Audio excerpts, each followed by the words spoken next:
అర్జునుడి సూచన మేరకు పాండవ సైన్యాన్ని క్రోంస వ్యూహంలో నిలబెట్టాడు.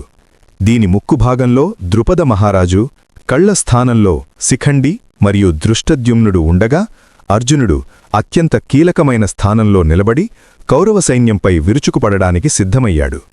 అది చూసి పితామహుడు భీష్ముడు వెంటనే రంగంలోకి దిగాడు. ఆయన త్రికోట వ్యూహాన్ని అమలుచేసి దివ్యాస్త్రాలతో తీవ్ర దాడి చేశాడు.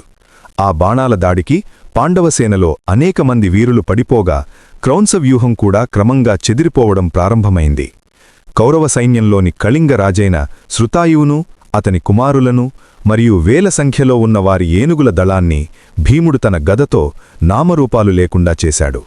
భీముడి భీకర రూపాన్ని చూసి కౌరవ సైనికులు భయంతో వెనక్కి పరుగులు తీశారు. మరోవైపు ద్రోణాచార్యుడికి, దృష్టద్యుమ్నుడికి మధ్య భీకరమైన యుద్ధం జరిగింది. ద్రోణుడు వేసిన అస్త్రాలను దృష్టద్యుమ్నుడు సమర్థవంతంగా ఎదుర్కొన్నాడు. రెండో రోజు సూర్యాస్తమయం అయ్యేసరికి పాండవ పక్షం పైచేయి సాధించింది.